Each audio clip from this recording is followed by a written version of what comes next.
Good evening. आजकेर बिकेल थेके भिडियोटा शुरू करछि। आशा करछि अन्य दिनेर मतन आजकेर भिडियोटाओ तोमादेर दारुण लागबे। आजके किन्तु एकटु एकटु करे बेश खानिकटा काजकर्म करेछि और विशेष करे आजके एकटा स्पेशल दिन बोलते पारो।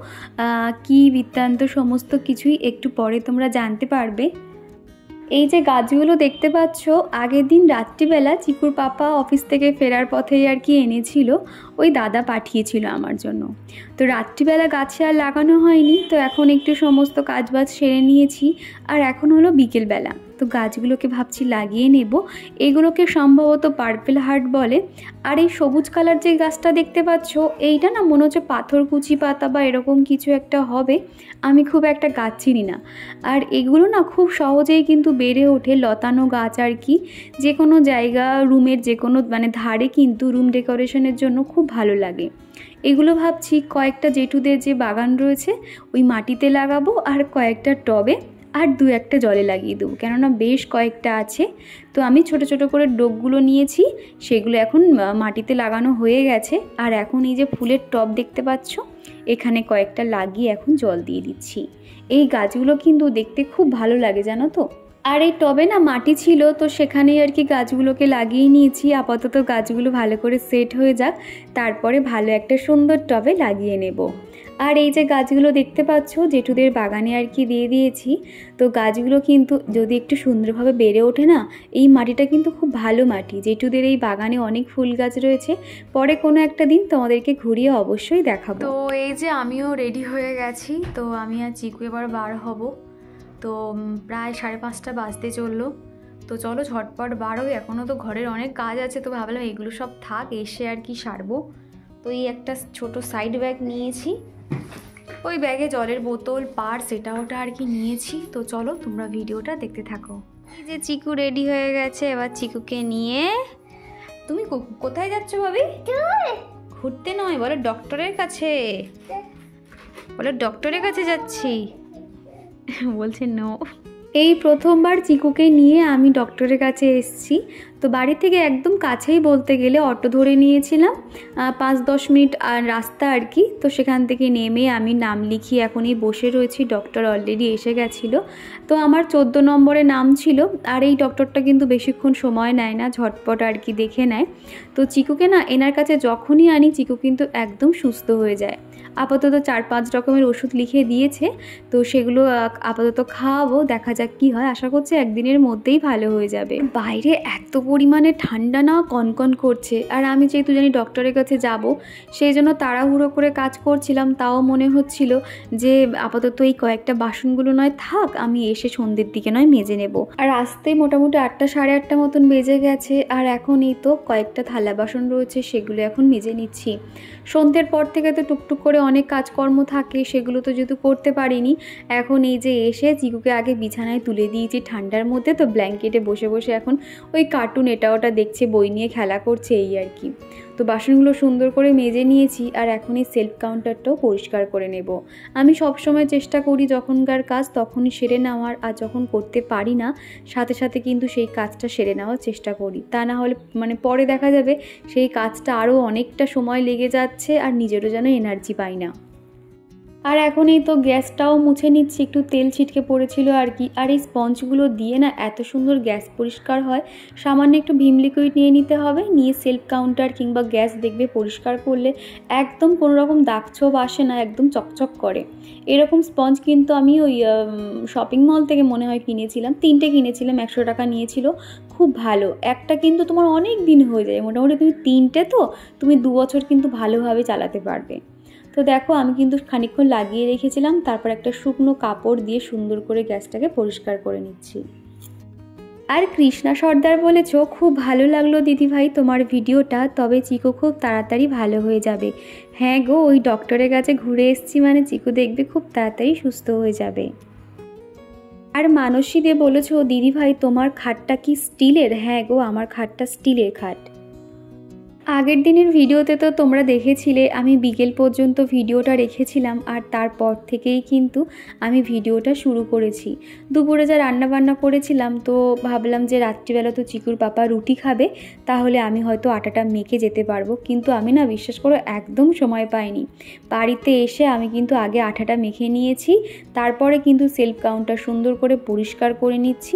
যেহেতু সেলফেই আমি আটাটা বেলি এবং মাখামাখি করি, তো সেই জন্য ভাবলাম যে সেলফটা আগে পরিষ্কার করে নিতে হবে, সেই জন্য আর কি। আর তোমরা অনেকেই আমার রান্নাঘরে খুব প্রশংসা করো, যে আমাকে বলো আমি রান্নাঘরটা কত সুন্দর টিপটপভাবে রেখেছি, গুছিয়ে রেখেছি। এই যে প্রত্যেকটা জিনিস দেখবে তার সৌন্দর্যের পিছনে কিন্তু তার অনেক খাটনি থাকে, আমার ক্ষেত্রেও ঠিক সেরকম। এই যে রান্নাঘরটা দেখো, আগে কেমন একটু অগোছালো হয়েছিল, নোংরা হয়েছিল। যতক্ষণ না একটু পরিষ্কার করছি আমার যেন না শান্তি হয়নি, শুধু মনে হচ্ছিলো কতক্ষণে আমি ভালো করে একদম ঝকঝকে তকতকে করে নিতে পারবো, তারপর কাজকর্ম শুরু করব। তো এদিকে কিন্তু আমার সেলফটা সুন্দর করে মুছে নিয়েছি। আর ওই ছোটো ডাস্টবিনটা দেখছো, ওখানে কিন্তু একটু এদিক ওদিক আর কি ধুলোবালি হলো বা কিছু খোসা হলো, সেগুলো আর কি ওখানে ফেলে দিই। হ্যালো এভরিওয়ান, তো আজকের ভিডিওটা আমি এখান থেকে শুরু করছি। আজকে হলো মঙ্গলবার, আর আজকে একটা বিশেষ দিন রয়েছে। বিশেষ দিন আজকে নয়, বুধবার হচ্ছে কি একটা বিশেষ দিন রয়েছে। বেশ কয়েকদিন ধরে তোমাদেরকে বলছিলাম একটা স্পেশাল দিন আসছে, তো সেটা হলো আগামীকাল মানে বুধবার। আর আজকে যেহেতু মঙ্গলবার, রাত 12টা বাজলেই আর কি বুধবার পড়বে। তো কী বৃত্তান্ত, চলো তোমাদেরকে বলা যাক। এই শীতকালের সময় না রাতে একটু রুটি খেতে বেশি ভালো লাগে, কারণ ওই ভাত খেয়ে দেখবে থালা বাসন মাজতে গেলে না কাঁপ লাগে। আমাদের ফ্যামিলিতে দেখবে একা সংসারে যারা আমরা গৃহিণীরা রয়েছি, দেখবে সবার খাওয়া দাওয়া হয়ে গেলে তো শুয়ে পড়ে, কিন্তু আমরা তো চট করে শুতে পারি না। রান্নাঘর পরিষ্কার পরিপাটি করতে হবে, থালা বাসন মাজতে হবে। আর রাত্রিবেলা ট্যাঙ্কের জল কী পরিমাণে যে ঠান্ডা থাকে, মনে হয় যেন হাত অবশ হয়ে যাচ্ছে। তো সেই জন্য চেষ্টা করি ভাত না খেয়ে একটু রুটি খাওয়ার। প্রায় সময় দেখা যায় যে রুটিটাই বেশি খাওয়া হচ্ছে, ভাতটা একটু কম খাচ্ছি। তো চলো এবার বলি, আজকে হচ্ছে আজকে রাত 12টার পরে চিকুর পাপার জন্মদিন। এই বছরে এই একটা দিন আর কি স্পেশাল দিন, স্পেশাল মানুষটাকে একটু স্পেশাল ফিল করানোর চেষ্টা সবসময় আমরা রাখি। বিয়ের আগে নিজের জন্মদিনটা যেরকম খুব স্পেশাল ছিল, একটা এই করব, এই ড্রেস পরবো, এরকম যে একটা ভাবনা চিন্তা থাকে না, বিয়ের পর থেকে কিন্তু নিজের জন্মদিন বা নিজের কিছু ভালো স্পেশাল দিন বলে না এখন মনে হয় না। এখন মনে হয় স্বামী সন্তান এদের স্পেশাল দিনগুলোকে কিভাবে আরও স্পেশাল করে তুলতে পারি, সেটারই চেষ্টা করি। বিশ্বাস করো, আমার জন্মদিনের থেকে না চিকুর পাপার জন্মদিনটা যেন আমার কাছে ভীষণ স্পেশাল। সেই দিন ভাবতে থাকি যে কি করব, কি রান্নাবান্না করব। রাত 12টার পরে নিজে হাতে কেক বানিয়ে ওকে প্রথম কেক কাটতে বলতাম, বা হয়তো নিজের সামর্থ্য অনুযায়ী কিছু একটা ওকে গিফট করতাম। তবে এবছরে আর কেক বানাতে পারিনি, চিকু যেহেতু অনেকটা বড় হয়ে গেছে, আর ছোটোবেলা সংসারে কাজকর্ম যত দিন যাচ্ছে বাড়ছে, নিজে যেন সেই সময়গুলো আর পেয়ে উঠছি না। সেই জন্য আজকে আর বাড়িতে কেক বানাবো না, বানাবো অবশ্যই অন্য কোনো একটা দিনকে আর কি কেক বানিয়ে নেব। তবে আজকে রেডিমেড একটা কেক আমি রাত 12টার পরে মোটামুটি কি করব না করব সমস্তটাই প্ল্যানিং করে রেখেছি। ও কিন্তু এগুলো কিছুই জানে না, একদম ওকে সারপ্রাইজ দিই। প্রত্যেক বছর রাত 12টার পরেই কিন্তু আমি ওর জন্মদিন এরকম ছোট্ট করে সেলিব্রেট করি। তার পরের দিন হয়তো আমরা কোনো মন্দিরে যাই, ঠাকুর পুজো করি, কিংবা বাড়িতে খাওয়া দাওয়ার আয়োজন হয়, এই রকম আর কি। তোমরা ঠিক 2 বছর আগের যে ব্লগ হয়তো এই চ্যানেলে নেই, আমার পুরাতন চ্যানেলে আছে। আমি পারলে চিকুর পাপার জন্মদিনে কী কী রান্নাবান্না হয়েছিল, কি করতাম না করতাম, সমস্তটাই কিন্তু ওই ভিডিওতে তোমরা পেয়ে যাবে। আমি চেষ্টা করব সেগুলো আর কি তোমাদের সঙ্গে শেয়ার করার। তো যাই হোক, এদিকে কিন্তু রুটিগুলো দেখতে পাচ্ছ, আমি কিন্তু ডাইরেক্ট আগুনে দিয়ে আর সেঁকছি না, কেননা তোমরাই বলেছিলে যে রুটি কখনো এরকম ডাইরেক্ট আগুনে দিয়ে সেঁকে খাওয়া ভালো নয়। সেই জন্য দেখো আমি তাওয়ার মধ্যে কিন্তু উল্টে পাল্টে ভেজে নিয়েছি। খুব একটা কিন্তু ফোলেনি, তাও কিন্তু যে একদম চিটে হয়েছিল সেরকমও না। কি জানো তো, ডাইরেক্ট আগুনে দিয়ে দিই ফুলকো যে আর কি রুটিটা হয়, সেটা দেখে অভ্যস্ত তো সেই জন্য না শুধু একটু বারবার মনে হচ্ছিল একটু ডাইরেক্ট আগুনে দিয়ে সেঁকে নিই। তারপরে ভাবলাম যে না, আমার বন্ধুরা যেহেতু বারণ করেছে তাহলে সেটা একদমই করব না। তো ওদিকে তো রুটিটা হয়ে গেছে। আর কি জানো তো, রবিবার দিনকে চিকুর পাপা যখন আমাদেরকে আনতে গেছিলো, ওর বাড়িতেও একটু গেছিলো। আর ওর মা ওর জন্মদিন যেহেতু আসতে পারবে না, সেই জন্য চাল, পাটালি, কাজু, কিশমিশ সমস্তটাই কিন্তু পাঠিয়ে দিয়েছিল। মারা তো এমনই হয়, তাই না? নিজে আসতে না পারুক, অন্তত ছেলের জন্মদিনে যে পায়েসটা হবে সেটা কিন্তু নিজে হাতে পাঠিয়ে দিয়েছে। আর আমি কিন্তু নলেন গুড় দিয়ে পায়েসটাকে বানিয়ে নিয়েছি, খেতে কিন্তু দুর্দান্ত হয়েছিল। চিকুর পাপা তো বললো যে ওর ভালো লেগেছে, মানে সেটাই আমার শান্তি যে হ্যাঁ ওর ভালো লেগেছে। ওর পাপা একটু মিষ্টি বেশি খেতে পছন্দ করে, সেই জন্য একটু বেশি বেশি মিষ্টি দিয়ে পায়েসটা বানিয়েছিলাম। তো ওদিকে পায়েসটা হয়ে গেছে। এই যে আজকে হচ্ছে কি মঙ্গলবার, আর ঘড়িতে এখন বেজে গেছে 11:30। আমি তো দেখলে আমার রাতের মতন আর কি সমস্ত কাজকর্ম সেরে নিয়ে তারপরে কিন্তু চিকুর পাপার জন্য পায়েস বানিয়েছি। সমস্ত কিন্তু অ্যারেঞ্জ মানে ওখানে সব হয়ে গেছে। এবার একটু ওর কাছে নিয়ে যাব, আর ওর জন্য আমি একটা সারপ্রাইজ গিফট কিনেছি আর কি। যখন বাপের বাড়ি গেছিলাম আমি ওর জন্য বানিয়েছি আর কি, মানে দোকান থেকে আর কি অর্ডার দিয়ে নিয়েছি। তো জানি না ওর কেমন লাগবে বা ওর হয়তো ভালো লাগবে কি না বা কিছু, আমি একদমই জানি না। কি নিয়েছি একটু পরেই তোমাদেরকে দেখাচ্ছি। আর আমি এদিকে পায়েসটা তো হয়ে গেছে, তো আমি এখন মুখ হাত পা ভালো করে ধুয়ে নিয়েছি ফেস ওয়াশ দিয়ে, চুলও বেঁধে নিয়েছি, নাইট ক্রিমও মাখা হয়ে গেছে। এখন চিকু আর চিকুর পাপা ফোন দেখছে। তো আমি এবার নিয়ে যাব। এখন ঘড়িতে বাজে 11:40 বাজে। তো আর খানিকক্ষণ বাদে আর কি নিয়ে যাব। আর মনে হচ্ছে চিকুর বাবা পুরো ক্যামেরা করতে দেবে না, যদি দেখে যে আমি ভিডিও করছি তাহলে তো ভীষণ রেগে যাবে। যদি একান্তই মানে ক্যামেরার সামনে না আসে হয়তো ওর ভয়েসটা শুনতে পারবে বা ওর কী রিয়াকশান, আমি তাও তো চেষ্টা করব, জানি না কি করবে। তো চলো এখানে কি কি নিয়েছি সেটা তোমাদেরকে দেখিয়ে দিই। আর পায়েসটা তো একদম রেডি হয়ে গেছে, তো চলো তোমরা ভিডিওটা দেখতে থাকো। যে হলো সেই গিফটটা, এর মধ্যে আর কি সেটা রয়েছে। তো চলো তোমাদেরকে দেখাই।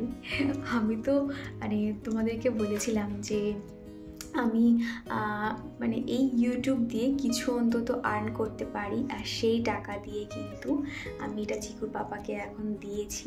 আমার মনে হলো যে ও তো আমাকে এত কিছু মানে গিফট করে, যেমন ধরো আগের বছর অ্যানিভার্সারিতে একটা চোকার দিয়েছিল, বা বিভিন্ন সময় কিন্তু আমাকে অনেক কিছু গিফট দেয়, সোনার জিনিস দেয়।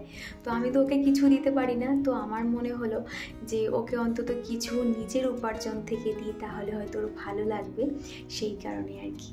তো চলো তোমাদেরকে দেখাই।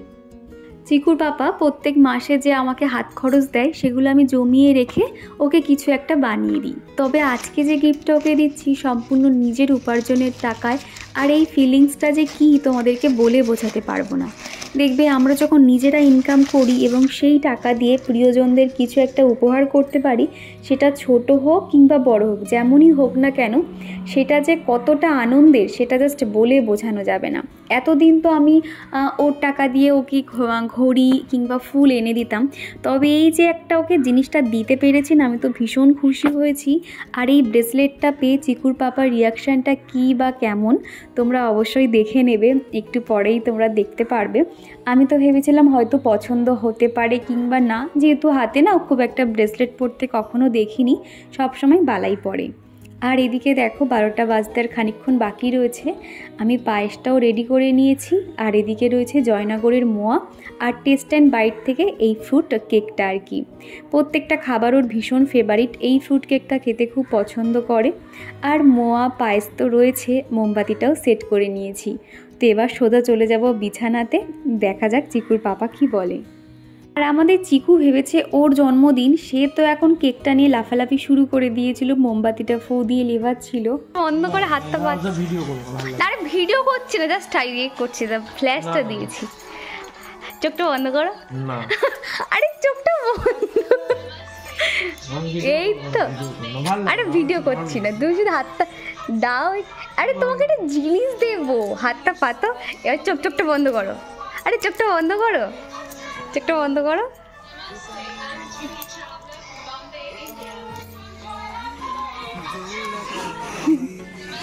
এটা কি?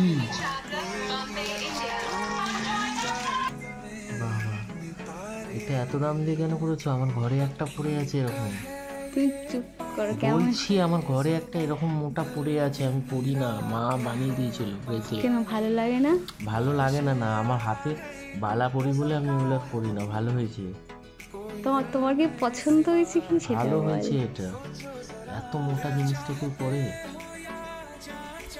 দাও তোমার হাতে পরিয়ে দিই।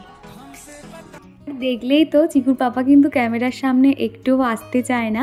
তো যে যেটা পছন্দ করে না আমি কখনো জোর করি না, তবে আজকের ভাবলাম ওর জন্মদিন সেইটা একটু ক্যামেরা বন্দি করে রাখার চেষ্টা করলাম। আর ব্রেসলেটটা পেয়ে কিন্তু ওর পাপা ভীষণ খুশি হয়েছে। তো আমি প্রথম ভেবেছিলাম হয়তো ভালো নাও লাগতে পারে, কিন্তু ও যে খুশি হয়েছে সেটা দেখে আমিও ভীষণ খুশি হয়েছি। তার কারণ ওই মানুষটা আমার খুশির জন্য না, সে জিনিসটা যতই দামি হোক না কেন সেটা কিন্তু সে আমার কাছে এনে দেয়। আমি আজ পর্যন্ত কখনো কিছু চেয়েছি বা সেটা আমাকে দেয়নি, এরকম কখনোই হয়নি। হয়তো অনলাইনে কোনো শাড়ি কিংবা কোনো গয়নাগাটি আমি যখন যেটা চেয়েছি ওই মানুষটা আমাকে দিয়েছে, আর সেখানে নিজের এই সামান্য ইনকাম থেকে তাকে কিছু দিতে পেরে না আমিও ভীষণ খুশি হয়েছি। তো যাই হোক, তো ওদিকে তারা এখন শুয়ে পড়েছে, আর এদিকে আমি যে পায়েস টাইস বানিয়েছি আবার একটুখানি একটু নোংরা হয়ে গেছিলো, সেই গ্যাসটাও সুন্দর করে পরিষ্কার করে নিয়েছি। আর এই কাপড় চোপড়গুলো সেগুলো মানে রান্নাতে যেগুলো লাগে আর কি সেগুলোও ভিজিয়ে দিয়েছি। প্রত্যেকদিন রাতে শুতে যাওয়ার আগে আমার রান্নাঘরটাকে ঠিক এইভাবে টিপটপভাবে পরিষ্কার করে তারপরে আর কি শুতে যাই। এতে কিন্তু সংসারে একটা পজিটিভ ভাইবস থাকে এবং সকালে উঠে দেখবে কাজ করার একটা আলাদাই এনার্জি থাকে। আর রান্নাঘরে যেহেতু আমাদের লক্ষ্মী মায়ের বসবাস, সেই জন্য বলবো রান্নাঘরটাকে কিন্তু সবার আগে পরিষ্কার পরিচ্ছন্ন রাখা খুব দরকার। তো দেখো রান্নাঘরটা একদম টিপটপ পরিষ্কার হয়ে গেছে। তো চলো বন্ধুরা, আজকের ভিডিওটা এখানেই শেষ করছি। ভিডিওটা কেমন লাগলো অবশ্যই কমেন্ট করে জানিও। ভিডিওটা ভালো লাগলে একটা লাইক করে দিও। আবারও দেখা হচ্ছে নেক্সট ভিডিওতে। টাটা।